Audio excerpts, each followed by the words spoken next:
நல்ல ஒரு பாட்டி நல்ல ஒரு தாத்தா கொடுத்துருக்காங்க. உங்களுக்கு என்ன விளையாட்டு பிடிக்கும்? ஃபுட்பால். நல்லா விளையாடுவீங்களா? காலைல எத்தனை மணிக்கு போவீங்க?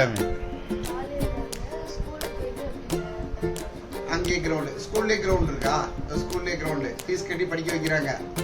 எங்களுக்கெல்லாம் கிரவுண்டுலாம் இருந்துச்சு. வேறமான ஸ்கூல்ல விளையாட்டுகள் தான் சொல்லி தருவாங்க.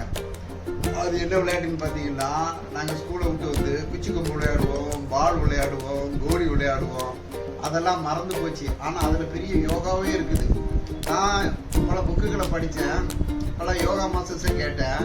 அவங்க சொல்லித்தர மெத்தட்ஸ் எல்லாமே நம்ம கிராமப்புறங்களில் விளையாண்ட விளையாட்டில் எல்லாமே இருந்துச்சு. ஆனால் அந்த விளையாட்டு தான் இங்கே வந்து ஒரு கோர்ஸாக வச்சு அதுக்கு பைசா வாங்கி ட்ரைனிங் கொடுக்க. எல்லாமே உடம்பு ஹெல்த்து தான். ஆனால் நம்ம உடம்பு ஹெல்த்தை எவ்வளோதான் கஷ்டப்பட்டாலும் வேத வசனங்களையும் சத்தியங்களையும் என்ன பண்ணணும்? அறிஞ்சுக்கிடணும். உங்களுக்கு நல்ல பாட்டி தாத்தா கொடுத்துருக்காங்க. அவங்க உங்களை ஸ்கூலில் கொண்டு விடுறாங்க போடுறாங்க. பாட்டி தாத்தா உங்களுக்கு கதை சொல்லுவாங்களா? பைபிள் கதை சொல்லுவாங்களா? உலக கதையும் சொல்லுவாங்களா? எல்லாமே சொல்லுவாங்க. ஆமாம், தாத்தாவும் சொல்லுவாங்க. அவங்க மிலிட்டரி அனுபவத்தெல்லாம் உங்கள்கிட்ட சொல்லி தருவாங்க.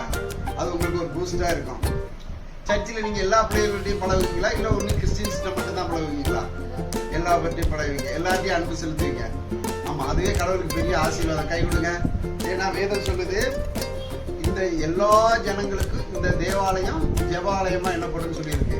அப்போ நம்ம என்ன பண்ணணும்? நம்ம ஒரு ஆலயமா இருக்கிறதுனால நம்ம எல்லாத்தையும் என்ன செல்லணும்? அன்பு செலுத்தணும். அப்போ அன்பு செலுத்தும் போது பல போராட்டங்கள் வரும். ஆனாலும் அதை ஜெயம் கொடுப்படியான தேவன் என்ன பண்ணுவாரு? அந்த வழிகளை உருவாக்குவார். உனக்கு விரோதமாக உருவாக்கப்படும் ஆயுதங்கள் வாய்க்காதே போகும், அவர்களை எதிர்த்து நிற்கும் வல்லமையை நான் உன் நாவில் தருவேன் வேதம் சொல்லுது. அப்ப நம்ம பழகிற இடத்துல ஐயோ இவங்க கெட்டவங்க, இவங்க அப்படிலாம் பழகக்கூடாது. நம்ம கடவுளுக்கு பயந்து நீதியா போனோம். துன்மார்க்கமான வழியில போகும்போது தேவன் நம்மளை எப்படி காப்பாரு? கண்ணின் மணி போல காத்துக்கிட்டு இருப்பாரு. நம்ம சொல்லுவோம் ஐயா எவ்வளவு தூரம். எங்க கிராமங்கள்லாம் பாத்தீங்கன்னா உங்களை மாதிரி ஸ்கூலு வசதிலாம் அப்ப கிடையாது. இப்ப வந்திருக்கு. இப்போ 50 வருஷத்துக்கு பேக். அப்போ நாங்க வந்து கோலி விளையாடுவோம். அதுல பாத்தீங்கன்னா இதுல ஒரு நல்ல எக்ஸசைஸ் கிடைக்கும். பால் விளையாடுவோம். அதை அப்படியே எடுத்து பார்த்துட்டு இருந்தோம்னா கண்ணுல பார்த்துட்டு இருக்கோம், கைக்கு எக்ஸசைஸ் கிடைக்கும். அப்புறம் புளியங்கொட்டை விளையாடுவோம், கொல்லாங்கொட்டை விளையாடுவோம். எங்களுக்கு அதுதான் போர்ஸா இருந்துச்சு. அதை தான் இங்க யோகாவா சொல்லி கொடுத்துருக்கேன். நானும் 15 வருஷமா யோகா பண்ணிக்கிட்டு இருக்கேன், ட்ரில் பண்ணிட்டு இருக்கேன். அங்க என்ன விளையாட்டு விளையாண்டோமோ அதுதான் இங்க காசாகிக்கிட்டு இருக்குது. அதனால ஸ்கூல்ல தர படிப்பு, யோகா, ட்ரைனிங் எல்லாத்தையும் கத்துக்காங்க. எல்லாத்த விட வேதத்தை கத்துக்காங்க. நம்ம பாட்டி சொல்றதை கத்துக்காங்க. அது கடவுள் கொடுத்த ஆசீர்வாதம். இந்தியாவோட பாட்டி தாத்தா கூட இருந்து பாட்டிக்கு சந்தோஷம், தாத்தாவுக்கும் சந்தோஷம், அம்மாவுக்கும் சந்தோஷம்.